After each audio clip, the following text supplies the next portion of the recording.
તો ગઢા લોકોએ કહેલી 30 મહત્વપૂર્ણ વાતો. નંબર 1, દરરોજ રાત્રે સૂતા પહેલાં પેશાબ કરવાથી કિડનીને ક્યારેય નુકસાન થતું નથી. નંબર 2, દૂધમાં વરિયાળી નાખીને પીવાથી કમરના દુખાવામાં આરામ મળે છે. નંબર 3, રાત્રે નાભીમાં તેલ નાખવાથી મગજ ઝડપથી કામ કરે છે. નંબર 4, જે રોજ દહીંનું સેવન કરે છે તેમને પેશાબનું ઇન્ફેક્શન થતું નથી.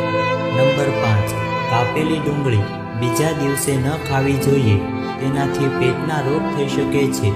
નંબર 6, મૂળાનો રસ પીવાથી પિત્તાશયની પથરી થતી નથી. નંબર 7, જો તમને માથાનો દુખાવો હોય તો તમારે ભાત ખાવાનું ટાળવું જોઈએ. નંબર 8, દરરોજ સવારે ખાલી પેટ ઊંધું લટકવાથી ઊંચાઈ વધવા લાગે છે. નંબર 9, સવારે ઉઠતાની સાથે જ વાળમાં કાંસકો ફેરવવો